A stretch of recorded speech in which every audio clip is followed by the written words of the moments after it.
Hey everyone, don't forget to check out my NFTs. I got some cool ones. I'll have the links in the description. Thanks for your attention, guys. Hey everyone, DeFi Doctor here, deep in the trenches to show you guys how I go about finding those next 1000x's, the quality meme coins. You throw $5 in and magically you get 1,000. So, I'm going to show you guys my filters on Deck Screener here. As you can see, this is probably one of the best places to find it. There are other options like GMGN here. Not a huge fan of this one, just because, it looks too crowded to me. So it's hard for me to use it, but I like to use Deck Screener. Deck Screener works. It's a little bit older technology, but I guess whatever. It doesn't matter. So here are my filters, because if you just like go in here, right? Well, these are already filtered. So if you just go straight to the 24-hour, like straight to the home page, you're gonna see things that are popping off on the next or in the last like 6 hours or so. And now these sometimes can be a hit, but if you're looking for 1000x, you're not gonna get that from something that has a market cap of 1.78 million. It's not likely, right? This is a proven track record, but it's not likely. At least to be able to get the 1000x's, the crazy ones. This is more like what you would want to be looking for, is the 115 to 85,000. This is where somebody throws $5 in, and then they wake up the next day and they have 1,000 in their pocket. So moving on. So these filters, right? These are my deep in the trenches filters, if it'll load. These are my deep in the trenches filters. So I like to have at least a liquidity pool, which is this right here, at least of 25,000, which means that somebody, they have a total of 25,000 you can pull out at that current moment. Then we move on to market cap. 35,000 is the minimum you're going to want to see, because otherwise it hasn't really passed any tests, and this will help you avoid, the basic rugs, right? I like to set mine lower to 125k if I need to, just because, deep in the trenches, the lower this number is, the higher the X's become, or I'm sorry, the higher the potential becomes. It's not necessarily guaranteed unless, your conviction is extremely high and it's going to go up. Anyway, the higher the potential, right? Doesn't necessarily mean that, but there's other ways to check to make sure that it could be a potential hit, which I'll show farther on. You want your pair age to be about 24 hours. Typically after 24 hours, they're up in that 1.7 mil range, if not higher, if they're an actually successful coin. So you've essentially missed your 1000x there, because most of the time, most successful coins, even the successful ones, will go to zero. So you always got to have that mindset. Otherwise, you'll get married to your bags, and getting married to your bags causes you to lose money. So, and we're all about risk management over here at DeFi Doctor. So, 24 hours transactions, you typically want to see about 1,000. This is like to get past the volume bots, but also not kill off all of the good coins. Your 24-hour volume typically wants to be around 100,000. I don't really mess with the rest of this stuff. If you wanted to, I would suggest scrolling down to here, the 5-minute transactions, and setting that to 100. If you set that to 100, now you've lowered your thing a bunch, right? But there's a pretty good chance that all of these, I'm pretty sure the one I was showing you earlier. Yeah. Most of these are consistently halfway decent. As you can see here, if you would have got in a little early, would have been beautiful. Let's see, Game Boy. So let me show you exactly what happens when I find a coin, for example, right? We gotta find a good one, though. God damn, they're all rugs. Okay, well, look at this coin, just because it's kind of got some potential, I guess. I guess we get in like right now. But anyway, right, so let's say that I wanted to get into this coin. Other than technical analysis, which just based off of technical analysis, I wouldn't even touch this. But let's say I wanted to get into this and the chart looked good, right? So the first thing I'm going to do is I'm going to click the bubble maps. And I'm going to scroll through here and I'm going to look for the biggest bubbles. Hello?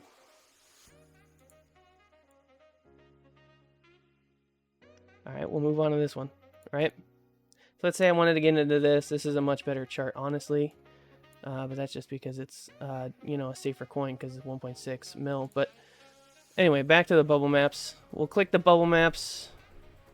And now you're gonna see a bunch of these bubbles. You're gonna want to look for the biggest ones or anything that is colored, right? So that means they're paired together in some way, shape, or form, whether there be the same market, like in wallet creator or whatever, right? You don't want your coin to have any of these bubbles bigger than like 4%, because that's 4% of the supply that could sell at any time, right? And let's say a couple of these people sell because this big guy sells and then the next big guy sells, you're down like 6% at that point of the entire supply, which makes it look like a giant rug. Which is why if you look here, it comes down really hard. Anyway, so the next thing I would do is I'd look at the top traders and I'd see how much they bought in for. See, so this guy bought 1.4 K, turned it into 31K. So there's very highly profitable situations here. So you're going to scroll down, you're going to look for any abnormalities. So like what you're going to want to look for is something that has, let's go back to the other one, see if maybe that one. I think the chart died. The whole page died. Give it just a minute. Yeah. So as you can see here, there's a bunch of here that are sold, meaning that they were given out. Either given out as a drop or given to insiders, whatever that may be. They are given, meaning they didn't buy any. They put no money into this. These wallets put no money into this, and now they magically have $1,000 in there, right? This is what you want to see. You want to see somebody who bought $422 worth and then turned it into $1,300. That makes sense, right? If you see a bunch of wallets like this, especially shark-sized wallets, but it doesn't really matter, to be honest. If you see a bunch of these wallets that have this emptiness to it, I would stay away from it, for one. That's another telling sign right there. Next thing we're going to do is we're going to scroll down here and we're going to read any of this. Make sure to understand the theme of the coin, because your coin it's not going to pop just because it wants to. There's got to be a community and the idea behind it in order to build a community, The idea behind it has to be popular. Somebody, like a lot of people have to, a large group of people have to get together and agree and say, this is a good idea, or this is a cool, funny joke, but whatever, So the next thing you're going to want to do is you're going to want to click on their X. If they don't have an X, I would stay away yet again. But when you get on here, you're going to want to scroll through and just look for, consistent posts, and not like they just bought the account and it had like 1,000 followers or whatever, because that can help a coin if they're small, like the devs are small, but it's not trustworthy. You know what I mean? You can't trust it if it's only got 2 posts. There's no, because they put like very minimal effort into it. So as you can see, in the past 2 hours, he's posted like 16 times. And now the next thing that I look for is it repostable content? Meaning that, like, yeah, this is a good repost, but they just essentially just came up with the same image 3 times and then another bear image. So this could all be AI generated, and that doesn't take very long either. And then there's also just screenshots. So he doesn't really put too much effort into this. Now, let's say we go to the Doge Father. Oops, that's a website. This probably has memes associated with Elon, I'd imagine. We're going to see. The second I start recording, my internet dies. I don't understand. Okay.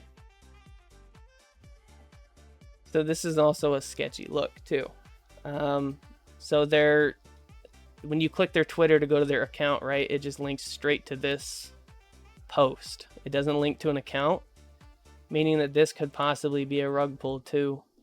But that's not necessarily true, because there's been a couple times I've seen this rule broken, but it still continues, which is like Rismus, for example.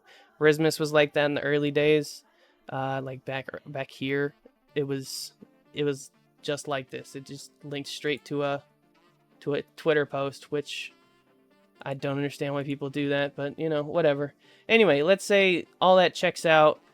Let me pull up a coin that has like a good. We'll do Pinot. Okay, Pinot's huge, right? But even in the beginning, their Twitter looked the same. In the beginning. So this is Pinot, right? And as you can see, there's different. This is very clearly they put effort into this. Holy shit! Will it load?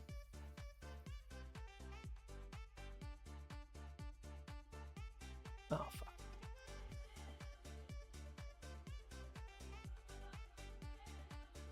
Anyway, you can clearly tell that it's, put together. Anyway, look, you can clearly see they put way too much effort into this compared to the other coin that looked like this. It sticks out. It's very clear. You can tell when they put effort into it and when they don't. And even if it's a smaller coin, they may not have as many posts because they're actually hand drawing it themselves, or they're using AI, whatever that may be. But it takes a little bit of effort, and they're actually putting in that effort. So there may be, like in the early stages, when there's like 37K on like a coin or whatever. So let's say this one, 83,000.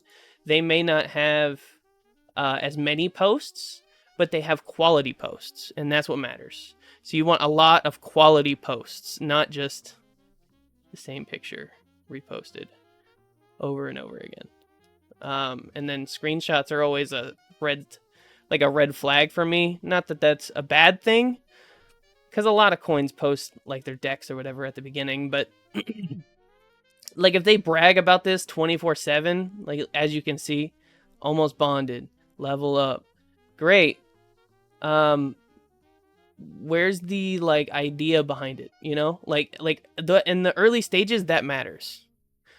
It obviously matters in every coin, but Anyway, let's say I wanted to do this coin, right? So the first thing I'm gonna do is I'm gonna copy the CA, which is up here, and I'm gonna click, and I'm gonna look here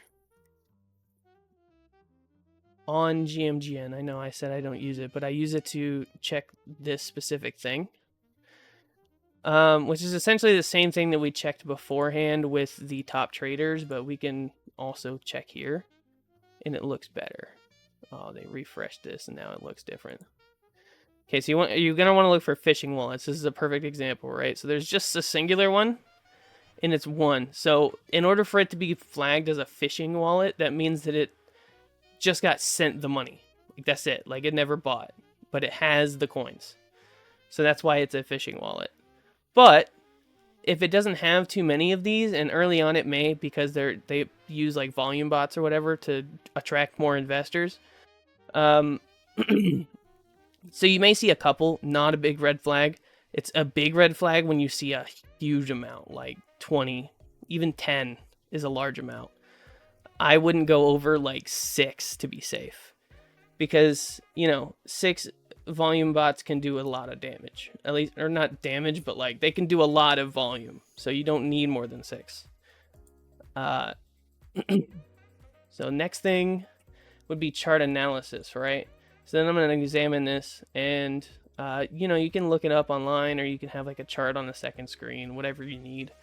But you're going to want to look for a pattern, or like a trend. So you can either do trends, which means you go like this, you know, trend lines. Trend lines are a good safe bet, but I like to combine them all, right? So I don't just do one strategy. I do, I combine them to confirm, if that makes any sense. So I'll do that, right? And then I'll also, I'm doing this all in my head most of the time because I've just done it so much. But then I'm going to look for the retracement possibility. So that looks pretty sus, right? That doesn't look good. It also broke the support line, which doesn't look good either, but it could just be setting a wick too. So you don't know that. The only way you know that like it's not just setting a wick and it's still going down is if you look here and it's like 44, or because it goes in 5-minute increments on this page, right? So you want to check for right at the end of the candle. So like for the 5-minute chart, because I don't really go any lower than the 5-minute chart. I'm looking for a 44 or a 49, you know, a 29, something like that. So that means that it's not setting a wick. Since it's 1341, this could easily just be the wick. And as long as it doesn't go below this, that's not even a bearish sign, in my opinion. Because again, it could be setting that wick. But, you know, it's always your own choice, not financial advice. You know, this is just my own opinions. But yeah, that would wrap it up. If you're curious about the liquidity and market cap and stuff like that, I can explain that, but I pretty much already did. But anyway, that's how you find your 1000x's. And let me remind you guys that time in the market is better than timing the market. Granted, yes, you're trading, but you still want to be in the market longer than you want to be sitting there contemplating the trade. All right, have a good one, boys.